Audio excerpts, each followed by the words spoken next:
ঘরে ৫টি আলামত দেখলে বুঝবেন ওই ঘরে জাদুটোনা করা হয়েছে, ব্ল্যাক ম্যাজিক করা হয়েছে, কুফুরি কালাম করা হয়েছে। যদি আপনি ৫টি আলামত দেখেন তাহলেই মনে করবেন ঘরের ভিতরে ব্ল্যাক ম্যাজিক করা হয়েছে। বিশেষ করে আমাদের একেবারে কাছের মানুষ, রিলেটিভস যারা আছে, তারাই কিন্তু আমাদের উপরে ব্ল্যাক ম্যাজিক করে থাকে, জাদুটোনা করে থাকে। কেন করে? ১ নাম্বার কারণ হচ্ছে দুশ্মনের কারণে করে, ২য় নাম্বার কারণ হচ্ছে হিংসার কারণে করে, ৩য় নাম্বার কারণ হচ্ছে তারা লোভের কারণে করে। কারণ আপনাকে যদি দুনিয়া থেকে বিদায় করা যায় তাহলে তারা সম্পত্তি হাতিয়ে নিতে পারবে, এজন্য তারা ব্ল্যাক ম্যাজিক করে থাকে। বিশেষ করে ৫টি আলামত যদি আপনার ঘরের ভিতরে দেখেন তাহলেই মনে করবেন আপনার উপরে ব্ল্যাক ম্যাজিক করা হয়েছে। আপনি দ্রুত কোরআন থেকে সমাধান নেওয়ার চেষ্টা করবেন। নাম্বার ১ নাম্বার হচ্ছে, যদি আপনার ঘরের ভিতরে সবসময় ঝগড়া লেগেই থাকে, স্বামী স্ত্রীকে দেখতে পারে না, স্ত্রী স্বামীকে দেখতে পারে না, একজন আরেকজনকে সহ্য হয় না, অনেক সময় ছেলে বাবাকে দেখতে পারে না, বাবা ছেলেকে দেখতে পারে না, এরকম যদি সমস্যা হয়, সব সময় ঝগড়া লেগেই থাকে, তাহলে মনে করবেন কেউ আপনার ঘরে ব্ল্যাক ম্যাজিক করেছে।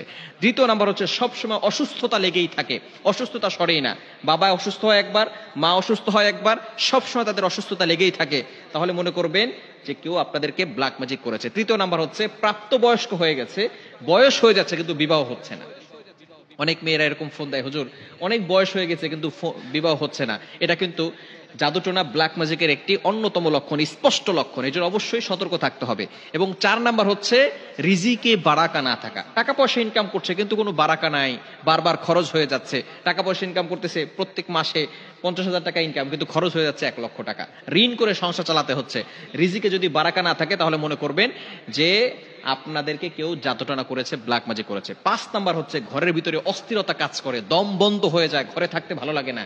এই ধরনের কাজ যদি হয় তাহলে অবশ্যই আপনি কোরআন থেকে ফায়সালা নেবেন। ঘরের ভিতরে কোরআনের রেকর্ডিং চালু করে রাখবেন, আয়াতুল কুরসি, এরপরে ৪ কুল, কুল ইয়া আইয়ুহাল কাফিরুন, কুল হুয়াল্লাহু আহাদ, কুল আউযু বিরাব্বিল ফালাক, কুল আউযু বিরাব্বিন নাস, এই ৪টি সূরা এবং সূরা বাকারার শেষ ২টি আয়াত, এগুলো আপনি ঘরের ভিতরে পড়বেন। ৫ ওয়াক্ত নামাজে ঘরের সদস্য যারা আছেন সকলে ৫ ওয়াক্ত নামাজের পরে আয়াতুল কুরসি, ৪ কুল, সূরা বাকারা শেষ ২ আয়াত পড়ে বুকে ফু দিবে এবং হাতে ফু দিয়ে পুরো শরীরকে মাসাজ করে দিবে। এবং সকলকে মাস্ট বি নামাজ পড়তে হবে, নামাজের পরে আমলগুলো করতে হবে।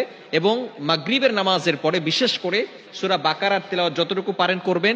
যদি পড়তে না পারেন তাহলে কোরআনের রেকর্ডিং চালু করে রাখবেন ইনশাআল্লাহ। তাহলে আস্তে আস্তে এই জাদুটোনা দূর হয়ে যাবে। এবং বিশেষ করে ঘুমানোর সময় সকলে ওযু করে ঘুমাবেন এবং এই আমল করে শরীর বন্ধ করে তারপরে ঘুমাবেন। যদি এই ৫টি লক্ষণ দেখে থাকেন তাহলে অবশ্যই আপনি সতর্ক হয়ে যাবেন এবং বিশেষ করে কোরআনের তেলাওয়াত করা শুরু করবেন। যত বেশি কোরআন তেলাওয়াত করবেন তত বেশি এই কুফরি কালাম থেকে আপনি বাঁচতে পারবেন, জাদুটোনা থেকে বাঁচতে পারবেন। বিশেষ করে আমাদের একেবারে কাছের মানুষগুলোই কিন্তু ব্ল্যাক ম্যাজিক করে থাকে, জাদুটোনা করে থাকে এবং জাদুটোনার মাধ্যমে কিন্তু একজন মানুষ অসুস্থ হয়ে গিয়ে দুনিয়া থেকে বিদায় নিয়ে নেয়। এজন্য অবশ্যই আমাদেরকে সতর্ক থাকতে হবে এবং এই লক্ষণগুলো দেখলে সাথে সাথেই কিন্তু আমরা বিশেষ করে কোরআনের দিকে চলে আসবো, আয়াতুল কুরসি, ৪ কুল এগুলো পড়বো। আল্লাহ তাআলা আমাদের সকলকে এই আমলগুলো করার তৌফিক দান করুন।